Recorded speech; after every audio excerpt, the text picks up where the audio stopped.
Hi hello ಎಲ್ರಿಗೂ ಕೂಡ ನಮಸ್ತೆ. ನಾನು ನಿಮ್ಮ ಪಲ್ಲವಿ ಮಾತಾಡ್ತಾ ಇರೋದು. Welcome back my channel. Friends, ಎಲ್ಲರೂ ಕೂಡ ಚೆನ್ನಾಗಿದ್ದೀರಾ ಅಂತ ಅಂದ್ಕೊಂಡಿದ್ದೀನಿ. ನಾವು ಕೂಡ ತುಂಬ ಚೆನ್ನಾಗಿದ್ದೀವಿ ಫ್ರೆಂಡ್ಸ್. ಇದು ನಮ್ಮದು ಮಿಡಲ್ ಕ್ಲಾಸ್ ಫ್ಯಾಮಿಲಿಯ ಒಂದು ಲಾಗಿಂಗ್ ಚಾನೆಲ್ ಆಗಿರುತ್ತೆ. ಹೌದು, ಬ್ಯಾಂಗ್ಳೂರಲ್ಲಿ ಇದ್ದೀವಿ ಅನ್ನೋ ಕಾರಣಕ್ಕೆ ನಾವು ಐಫೈ ಜೀವನ ಖಂಡಿತವಾಗ್ಲೂ ಇಲ್ಲ.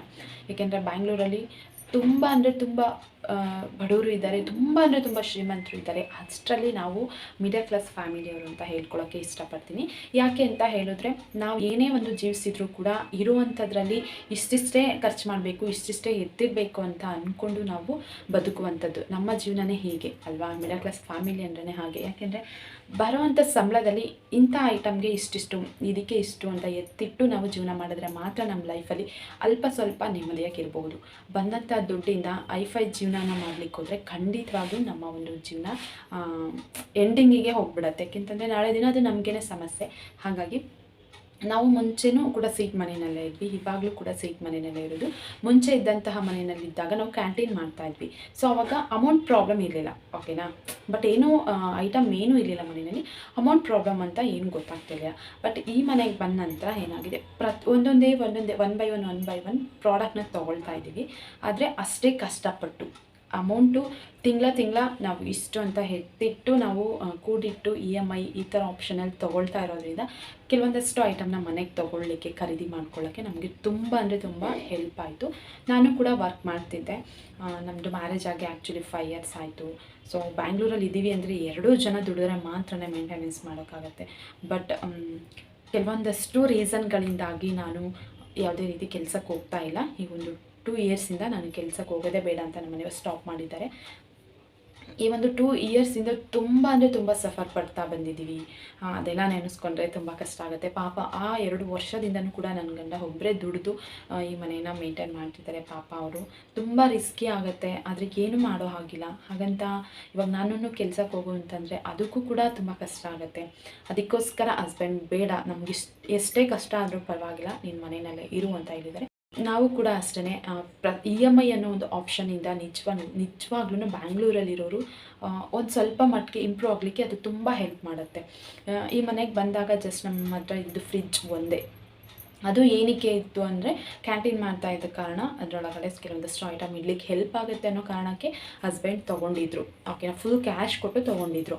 ಆದರೆ ಈ ಮನೆಗೆ ಬಂದಾಗ ಅದೊಂದು ಬಿಟ್ಟು ಬೇರೆ ಇನ್ನೇನು ಕೂಡ ಇರಲಿಲ್ಲ. ಓಕೆನಾ, ನೆಲದಲ್ಲೇ ಮಲ್ಕೊತಾ ಇದ್ವಿ. ನೆಲದಲ್ಲಿ ಮಲ್ಕೊತಾ ಇದ್ವಿ ಅಂದ ತಕ್ಷಣ ಏನು ಆ ಥರ ಫೀಲಿಂಗ್ಸ್ ಏನೂ ಇಲ್ಲ.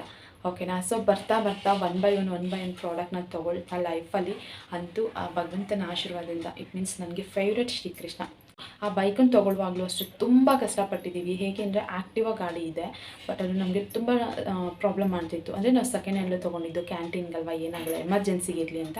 ಆದರೆ ತುಂಬ ಹೆಲ್ಪ್ ಆಯಿತು ನಮಗೆ ಅದನ್ನು ತೊಗೊಂಡು. ಬಟ್ ಲಾಕ್ಡೌನ್ ಟೈಮಲ್ಲಿ ಏನಾಯ್ತಂದರೆ ಇಲ್ಲಿಂದ ಹಾಸನವರೆಗೂ ಕೂಡ, ಬೇಲೂರವರೆಗೂ ಕೂಡ ಆ ಒಂದು ಆ್ಯಕ್ಟಿವಾದಲ್ಲೇ ನಾವು ಹೋಗಿ ಬಂದು ತುಂಬ ಜರ್ನಿನ ಮಾಡಿದ್ದೀವಿ ಅದರಲ್ಲಿ. ಸೊ ಆ ಗಾಡಿನೂ ಅಷ್ಟೇ ನಮಗೆ ತುಂಬಾ ಕೈ ಹಿಡಿತು.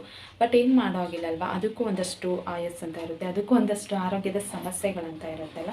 ಸೊ ಹಾಗಾಗಿ ಆ ಒಂದು ಬೈಕನ್ನು ತುಂಬ ಸರ್ವಿಸ್ ಮಾಡಬೇಕಾಗಿ ಬಂತು. ಸರ್ವಿಸ್ ಮಾಡಿಸ್ಬೇಕು, ಏನೇನೋ ಖರ್ಚುಗಳು ಜಾಸ್ತಿ ಆಗ್ತಾನೆ ಹೊರತು ಬರೋವಂಥ ಸಂಬಳ ದುಡ್ಡೆಲ್ಲ ಆಲ್ಮೋಸ್ಟ್ ಆ್ಯಕ್ಟಿವಾ ಗಾಡಿ ಮೇಲೇ ಸುರಿಯೋ ಥರ ಆಗೋಯಿತು. ಆಮೇಲೆ ಪೆಟ್ರೋಲ್ನಂತೂ ಸಿಕ್ಕಾಪಟ್ಟೆ ಖರ್ಚಾಗ್ತಿತ್ತು. ಅದೇನೋ ಇತ್ತೀಚೆಗೆ ಅದ್ರ ಸಮಸ್ಯೆಗಳು ಜಾಸ್ತಿ ಆಗ್ತಾ ಹೋಯಿತು. ಆವಾಗ ಹಸ್ಬೆಂಡ್ಗೆ ತುಂಬ ಕಷ್ಟ ಆಗ್ತಿತ್ತು, ಹೆಂಗೆ ಮೇಂಟೈನ್ ಮಾಡೋದು, ಒಬ್ಬನಿಗೇನೆ ಆಗ್ತಿಲ್ಲ ಅಂತ. ಸಮ್ ಟೈಮ್ ಅವರು ತುಂಬ ಬೇಜಾರು ಮಾಡ್ಕೊಂಡಿದ್ದಾರೆ. ಬಂದಂಥ ದುಡ್ಡು ಈಗ ಒಂದು 5th to 10th ಒಳಗಡೆ ಸ್ಯಾಲ್ರಿ ಆಗುತ್ತೆ ಅಂದ್ಕೊಳ್ಳಿ. ಓಕೆನಾ, ಒಂದು 15 to 17 ಅಷ್ಟೊತ್ತಿಗೆ ಫುಲ್ ಸ್ಯಾಲ್ರಿ ಖಾಲಿ ಆಗ್ತಿತ್ತು. ಪೆಟ್ರೋಲ್ ಕಾಸ್ಗೂ ಕೂಡ ಸಮ್ ಟೈಮ್ ಎಲ್ಲೆಲ್ಲೋ ಅಡ್ಜಸ್ಟ್ ಮಾಡ್ಕೊಳ್ಳೋ ರೀತಿಯಲ್ಲೂ ಕೂಡ ಪಾಪ ಮಾಡಿದ್ದಾರೆ. ಅದೆಲ್ಲ ಆದಮೇಲೆ ಫೈನಲಿ ನಾನು ಅಲ್ಪ ಸ್ವಲ್ಪ ಎತ್ತಿಟ್ಕೊಂಡಿದ್ದೆ ದುಡ್ಡನ್ನು ನಾನು ವರ್ಕ್ ಮಾಡುವಾಗ. ಸೊ ಆ ದುಡ್ಡನ್ನು ಸೇವ್ ಮಾಡಿದ್ನಲ್ಲ, ಅದನ್ನು ಕೊಟ್ಟು ನೋಡಿ, ಫಸ್ಟು ಸೆಕೆಂಡ್ ಹ್ಯಾಂಡ್ಲು ಬೈಕ್ ಸಹವಾಸ ಸಾಕಾಗಿದೆ. ಮತ್ತು ಯಾವುದೇ ಗಾಡಿ ನಾವು ಆ್ಯಕ್ಟಿವಾದಲ್ಲಿ ಹೋಗುವಾಗ ಹಸ್ಬೆಂಡ್ ಏನು ಮಾಡೋರು ಗೊತ್ತಾ, ಯಾವುದಾದ್ರೂ ಗಾಡಿ ಬಂದರೆ ಅದನ್ನು ತುಂಬ ಅಬ್ಸರ್ವ್ ಮಾಡೋರು, ತುಂಬ ಅಂದರೆ ಸಿಕ್ಕಾಪಟ್ಟೆ ಅಬ್ಸರ್ವ್ ಮಾಡೋರು. ಅಂದರೆ ಗಂಡು ಮಕ್ಳಿಗೆ ಆಸೆ ಇರುತ್ತಲ್ಲ, ನಾನು ಆ ಗಾಡಿ ತೊಗೋಬೇಕು ಅನ್ನೋದು. ಹೆಣ್ಮಕ್ಳಿಗೆ ಹೇಗೆ ಹೇಳಿ, ಅವಳು ಆ ಸೀರೆ ತೊಗೊಂಡಿದ್ದಾಳ, ನಾನು ಅದೇ ಥರದ್ದು ಅಟ್ಲೀಸ್ಟ್ ತೊಗೊಳಕ್ಕಾದ್ರು ಅವಳ ಥರ ಆಗಿಲ್ಲ ಅಂದರೂ ಸ್ವಲ್ಪ ತೊಗೊಳ್ಳೋ ಥರ ಟ್ರೈ ಮಾಡಬೇಕಲ್ವ, ಚೆನ್ನಾಗಿರೋ ಸ್ಯಾರಿ ಅಥವಾ ಇನ್ನೇನೋ ಒಂದು ಸ್ವಲ್ಪ. ಹೆಣ್ಮಕ್ಳಿಗೆ ಬ್ಯೂಟಿಷನ್ ಈ ಕಡೆಗೆ ಗಮನ ಜಾಸ್ತಿ ಅಲ್ವಾ, ಬಟ್ಟೆಗಳ ಮೇಲೆ. ಹಾಗೆ ಹುಡುಗರುಗಳಿಗೂ ಕೂಡ ಗಾಡಿಗಳ ಮೇಲೆ ತುಂಬ ಆಸೆ, ಕ್ರೇಜ್ ಇರುತ್ತೆ. ನಾನು ಅಬ್ಸರ್ವ್ ಮಾಡ್ತಿದ್ದೆ ತುಂಬ ಸಲ ಅವ್ರ ಜೊತೆಗೆ ಟ್ರಾವೆಲ್ ಏನಾದರೂ ಮಾಡುವಾಗ, ಅಂದರೆ ಅಲ್ಲಿ ಇಲ್ಲಿ ಹೊರಗಡೆ ಔಟ್ಸೈಡ್ ಹೋಗುವಾಗ. ಸರಿ ಅಂತ ಹೇಳಿ ಇದನ್ನೆಲ್ಲ ನೋಡಿ ನಾನು ಎತ್ತಿಟ್ಟಿದ್ದಂತಹ 15,000 ರುಪೀಸ್ನ ಅವ್ರಿಗೆ ಕೊಟ್ಟು, ಫಸ್ಟು ಹೋಗ್ಬಿಟ್ಟು ನೀವು ಗಾಡಿನ ನೋಡ್ಕೊಂಡು ಬನ್ನಿ, ಆಮೇಲೆ ನಾವು ಅದು ಹೆಂಗಾದ್ರೂ ಮಾಡಿ ಅಡ್ಜಸ್ಟ್ ಮಾಡ್ಕೊಳ್ಳೋಣ ಅಂತ ಹೇಳಿದ್ವಿ. ಸರಿ ಅಂತ ಹೇಳಿದ್ವಿ. ನನ್ನ ಹತ್ರ ಇದ್ದಿದ್ದು 15,000 ಮತ್ತು ನಮ್ಮಮ್ಮ ಒಂದು 15,000 ರುಪೀಸ್ ಕೊಟ್ಟರು. ಆಮೇಲೆ ನಾನು ಇಲ್ಲೇ ಪುಟ್ಟದಾಗಿ ಒಬ್ಬರ ಹತ್ರ ಅಮೌಂಟನ್ನು ಹಾಕ್ತಾಯಿದ್ದೆ. ಅವ್ರ ಹತ್ರನೂ ಕೂಡ ಒಂದು 15,000 ರುಪೀಸ್ನ ಬಡ್ಡಿಗೆ, ಅಂದರೆ ಅದು ಚೀಟಿ ಥರ ಇರುತ್ತೆ, ಅದರಿಂದನೂ ತೊಗೊಂಡು ಒಟ್ಟಿನಲ್ಲಿ ಹೆಂಗೆಂಗೋ ಕಷ್ಟಪಟ್ಟು ಒಂದಷ್ಟು ದುಡ್ಡನ್ನ ಅಡ್ಜಸ್ಟ್ ಮಾಡ್ಕೊಂಡು ನಂತರ ನಾವು ಗಾಡಿನ ತೊಗೊಂಡ್ವಿ. ಗಾಡಿನ ತೊಗೊಳ್ತಾ ಇರಲಿಲ್ಲ, ಯಾಕೆಂದರೆ ನನ್ನ ಇನ್ನೊಂದು ಮದುವೆ ಎಲ್ಲ ಶುರುವಾಗಿತ್ತು ಲಾಸ್ಟ್ ಇಯರು. ಮದುವೆಗೆಲ್ಲ ಖರ್ಚಿರುತ್ತೆ, ಇರಲಿ ಪರವಾಗಿಲ್ಲ ಅಂತ ನಾವು ಬೇಡ ಅಂದ್ಕೊಂಡು ಹೆಂಗೋ ಇಟ್ಕೊಂಡಿದ್ವಿ. ಅದಾದ ನಂತರ ಸರಿ ಅಂತ ಹೇಳಿ ಮದುವೆ ಡಿಲೇ ಆದಾಗ ಇವರು ತುಂಬ ಸಫರ್ ಪಡೋಕ್ಕೆ ಸ್ಟಾರ್ಟ್ ಮಾಡಿದ್ರಲ್ಲ, ಹಾಗಾಗಿ ಎಲ್ಲ ಅಮೌಂಟು ಸೇರಿಸಿ ಎತ್ತಿಟ್ಕೊಂಡ್ರೆ ಎಷ್ಟು ದಿನ ಇರುತ್ತೆ, ಅದೇನು ಮರಿ ಹಾಕತ್ತಾ ಇಲ್ಲ ಅಲ್ವಾ, ಅದಕ್ಕೇ ನನ್ನ ದುಡ್ಡು ಎಲ್ಲ ದುಡ್ಡನ್ನು ಸೇರಿಬಿಟ್ಟು ನಾವು ಹಾಕಿಬಿಟ್ಟು ತೊಗೊಂಡ್ವಿ. ಅಲ್ಲಿಗೆ ಇನ್ನು ಮಿಕ್ಕಿದೆಲ್ಲ ತಿಂಗಳ ಕಟ್ಕೊಂಡು ಹೋಗ್ತಿದ್ದಾರೆ. ಸೊ ಇನ್ನು ಸ್ವಲ್ಪ 1-2 ವರ್ಷ ಕಷ್ಟಪಟ್ಟರೆ ಆರಾಮಾಗಿ ಆ EMI ಕೂಡ ಕ್ಲೋಸ್ ಆಗುತ್ತಲ್ವ, ಅದಕ್ಕೋಸ್ಕರ ತುಂಬ ಅಂದರೆ ತುಂಬ ಜೀವನದಲ್ಲಿ ತುಂಬ ಕಷ್ಟಪಟ್ಟು ನನ್ನ ಗಂಡ ಆ ಗಾಡಿಯಿಂದ ತುಂಬ ಪ್ರಾಬ್ಲಮ್ ಅನುಭವಿಸಿದ ನಂತರ ಇಲ್ಲ ಈ ಗಾಡಿ ತೊಗೊಳ್ಳೋಣ ಅಂದರೆ ಅವ್ರ ಮನಸ್ಸಲ್ಲಿ ಯಾವಾಗಲೂ ಇರ್ತಿತ್ತು, ಓಕೆನಾ. ಬಟ್ ನಮ್ಮಮ್ಮ ನನಗೆ 15,000 ಕೊಟ್ಬಿಟ್ಟು ನೀನು ಒಡವೆ ಏನಾದರೂ ತೊಗೋ, ಇದ್ರ ಜೊತೆಗೆ ಇನ್ನು ಸ್ವಲ್ಪ ದುಡ್ಡು ಹಾಕ್ಕೊಂಡು ಏನಾದರೂ ತೊಗೋ ಅಂತ ಹೇಳಿ ಕೊಟ್ಟಿದ್ರು ನನಗೆ.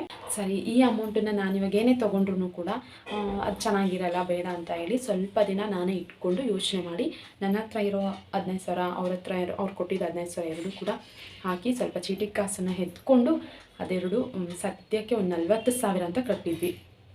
ಹೆಂಗೋ ಕಷ್ಟನ ಸುಖನ ಅಂತ ಕಟ್ಟಿದ್ವಿ. ಅವತ್ತು ನಮ್ಮಮ್ಮ ಏನಾದರೂ ನಂಗೆ 15,000 ಕೊಡಲಿಲ್ಲ, ಈ ಥರ ಓಲೆ ತೊಗೋ ಅಂತ ಹೇಳಲಿಲ್ಲ ಅಂದಿದ್ದಿದ್ರೆ ನಾನು ನನ್ನ ಹತ್ರ ಇರೋ 15,000 ಸುಮ್ಮನೆ ಇಟ್ಕೊಂಡು ಸುಮ್ಮನೆ ಕೂತ್ಕೊತಾ ಇದ್ದೆ. ಸೊ ಹಾಗಾಗಿ ಸಿಚುಯೇಷನ್ ತುಂಬ ಮುಂದೆ ಬೇಕಾಗುತ್ತೆ ಅನ್ನೋ ಕಾರಣಕ್ಕೆ ನಾನೊಂದು 15,000 ಸೇವಿಂಗ್ ಅಮೌಂಟ್ ಆಗಿನೇ ಇಟ್ಕೊಂಡಿದ್ದೆ ಅಷ್ಟೇ, ಮತ್ತಿನ್ನೇನಿಲ್ಲ. ಅಂತೂ ಅದನ್ನು ಫೈನಲಿ ಯೂಸ್ ಮಾಡಬೇಕಾಗಿ ಬಂತು. ಎಲ್ಲ ಅಮೌಂಟು ಕೂಡಿಸಿ ತೊಗೊಂಡ್ವಿ. ಎಲ್ಲ ತುಂಬ ಅಂದರೆ ತುಂಬ ಖುಷಿ ಆಯಿತು. ಹಸ್ಬೆಂಡ್ ಕೂಡ ಅಷ್ಟೇ, ನಿನ್ನೆ ಗಾಡಿಗೆ ಲೈಟಿಂಗ್ಸ್ ಎಲ್ಲ ಹಾಕ್ಸೋದು ನಂಗೆ ತುಂಬ ಅವ್ರ ಕಣ್ಣಲ್ಲಿ ಏನೋ ಒಂಥರ ಖುಷಿ ಇರ್ತಿತ್ತು, ನನ್ನ ಗಾಡಿನ ತುಂಬ ಚೆನ್ನಾಗಿ ನೋಡ್ಕೋಬೇಕು ಹಾಗೆ ಹೀಗೆ ಅಂತ. ಪಾಪ ಗಂಡು ಮಕ್ಕಳೇ ಹಾಗೆ, ಅದೇನೋ ಗೊತ್ತಿಲ್ಲ, ಗಾಡಿನಂತೂ ಒಳ್ಳೆ ಎರಡನೇ ಹೆಂಡತಿ ಥರ ಟ್ರೀಟ್ ಮಾಡ್ತಾರೆ ನಿಜವಾಗ್ಲೂ. ಅದೇನೋ ಗೊತ್ತಿಲ್ಲ, ಈಗ ನಮಗೇನಾದರೂ ಬೇಕು ಬೇಡ ಅನ್ನೋದ್ರ ಬಗ್ಗೆ ಹೇಗೆ ತೆಕ್ಕೊಡ್ತಾರೋ ಅದೇ ಥರ ಗಾಡಿಗೂ ಅಷ್ಟೇ, ಇದಿರಬೇಕು ಇದಿರಬಾರ್ದು, ಡೆಕೋರೇಷನ್ ಮಾಡಬೇಕು, ನೋಡೋರು ಆ ಗಾಡಿನ ಎಷ್ಟು ಚೆನ್ನಾಗಿ ಎಲ್ಲ ಡೆಕೋರೇಟ್ ಮಾಡ್ಕೊಂಡಿದ್ದಾರೆ, ನಾವು ಅದೇ ಥರ ಲೈಟಿಂಗ್ಸ್ ಹಾಕ್ಸ್ಕೋಬೇಕು, ಅದೆಲ್ಲ ಹೇಳ್ತಾ ಇರ್ತಾರೆ ಗಾಡಿಗಳನ್ನ ಹೋಗುವಾಗ, ರೋಡಲ್ಲಿ ಹೋಗುವಾಗ ತೋರಿಸ್ಬಿಟ್ಟು. ಸೊ ಆ ಒಂದು ಕಾರಣಕ್ಕೆ ನಾನು ಫೈನಲಿ ನಿನ್ನೆ ನಾವಿಬ್ಬರು ಹೋಗಿ ಅದೆಲ್ಲ ಹಾಕ್ಸ್ಕೊಂಡು ಬಂದ್ವಿ.